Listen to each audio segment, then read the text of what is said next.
Hello guys, നമ്മളിപ്പോ പോകുന്നിരിക്കുന്ന എംലാലിലാണ്. എംലാലിൽ പോകുമ്പോ പപ്പാച്ചി ഇങ്ങനെ വണ്ടി ഓടിച്ചുകൊണ്ടിരിക്കുകയാണ് ഗായ്സ്. ഇപ്പം നല്ല ക്ലൈമറ്റാ. ഞങ്ങളൊരു മൂവി കാണാമെന്നാണ് വിചാരിച്ചേ. അപ്പൊ ഞങ്ങൾ ഇങ്ങനെ വണ്ടിയിൽ കൂടെ പോവാം. ഓക്കേ, അപ്പം ബൈ. എല്ലാരും വീഡിയോ കാണണേ. കണ്ടില്ലെങ്കിൽ ആണെങ്കിൽ ഇനി റീല് ചെയ്യത്തില്ലായിരിക്കും. അപ്പൊ നമ്മുടെ കാശിക്കുട്ടനാണ് ഇന്നത്തെ ഇൻട്രോ പറഞ്ഞിട്ടുള്ളത് കേട്ടോ. എങ്ങനെയുണ്ടെന്ന് ഒന്ന് കമന്റ് ചെയ്തേക്കണേ. അപ്പൊ നമുക്ക് ബാക്കി വിശേഷങ്ങൾ തിയേറ്ററിൽ ചെന്നിട്ട് കാണാം. സിനിമയില്ല ഗൈസ്, തിയേറ്റർ പൂട്ടിയിട്ടിരിക്കുന്നു. ഭാരത് ബന്ദിന്റെ അന്ന് സിനിമ കാണാൻ വന്നതാണ് ഞങ്ങൾ.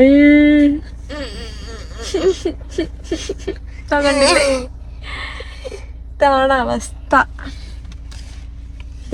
ഇരിക്കുന്ന ബംഗാളി ഉണ്ടല്ലോ, ഈ ബംഗാളി നാളത്തെ ഡേറ്റില് കിടന്ന ടിക്കറ്റ് ബുക്ക് ചെയ്തിട്ട് ഇന്ന് വൈകിട്ട് ഞങ്ങളെ ഒരിക്കൽ സിനിമ കാണിക്കാൻ കൊണ്ടുവന്നിരിക്കുകയാണ് ഗൈസ്. എന്തു പറയണ്ടേ? ഇന്ന് വൈകിട്ടോ ഒരുങ്ങി ഇറങ്ങി. ഈ ഹർത്താൽ ദിവസം വേറെ എങ്ങോട്ട് പോവാനാ എനിക്കറിയത്തില്ല.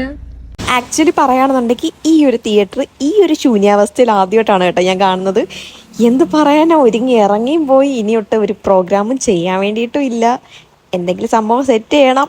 എന്തായാലും ഞാൻ വീഡിയോ ഷൂട്ട് ചെയ്ത് പോയില്ലേ. അപ്പൊ ഗൈസ്, നമ്മുടെ പ്ലാൻ പകുതിപ്പിച്ച് ഡ്രോപ്പ് ചെയ്തിട്ട് നമ്മൾ നേരെ വീട്ടിലോട്ട് പോവാണ്. പിന്നെ എന്താ, പ്രത്യേകിച്ച് പരിപാടി ഒന്നുമില്ല. നമുക്ക് ഹർത്താൽ അതുകൊണ്ട് എങ്ങും പോകാൻ വേണ്ടിയിട്ടില്ല.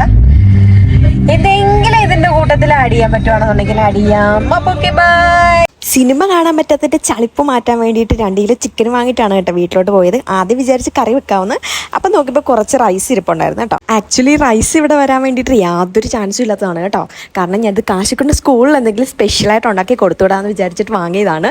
കാരണം എപ്പോഴും നമ്മൾ ഈ ചോറല്ലേ കൊടുത്തു വിടുന്നത്. അപ്പോൾ എന്തെങ്കിലും സ്പെഷ്യലായിട്ട് ലഞ്ചിന് കൊടുത്തുവിടാമെന്ന് വിചാരിച്ചിട്ട് ഞാൻ ഈ അടുത്ത ഷോപ്പിൽ പോയപ്പോൾ ജസ്റ്റ് വാങ്ങിയതാണ് കേട്ടോ. ഇതെന്തായാലും ഇപ്പോൾ ഉപകാരപ്പെട്ടത് ഭയങ്കര ഭാഗ്യമായി കേട്ടോ. അപ്പോഴാണ് ഓർത്തതേ, എന്നാൽ പിന്നെ നെയ്ച്ചോറും ചിക്കൻ കറി ആക്കിയാലോന്ന്. പിന്നെ ഒന്നും നോക്കിയില്ല, അതിനുള്ള പരിപാടികളൊക്കെ ഇങ്ങോട്ട് മുന്നോട്ട് വെച്ചു. പിന്നെ വേറൊരു കാര്യം പറയാനുള്ളത്, കുക്കിങ്ങിൽ ഞാനിപ്പോൾ പ്രോ വൈബാണ് ഗൈസ്. കാരണം 3-4 പ്രാവശ്യം അടുപ്പിച്ചുണ്ടാക്കിയതിൻ്റെ ആ ഒരു എക്സ്പീരിയൻസ് കൊണ്ടാണോ എന്ന് എനിക്കറിയത്തില്ല. പതിവിലും നേരത്തെ നമ്മുടെ പരിപാടികളൊക്കെ ഇന്ന് കഴിഞ്ഞിട്ടുണ്ടായിരുന്നു കേട്ടോ. പിന്നെ കുക്കിംഗ് ഒക്കെ കഴിഞ്ഞാൽ നമ്മുടെ നെക്സ്റ്റ് ഇമ്പോർട്ടൻറ്റ് പരിപാടി എന്ന് പറയുന്നത് അഭിപ്രായം അറിയൽ എന്ന് പറയുന്ന ഒരു പ്രോസസ്സാണ് കേട്ടോ. അതും കൂടെ കഴിഞ്ഞാൽ ശുഭം. അപ്പോൾ അത്രയേ ഉള്ളൂ. See from the next video.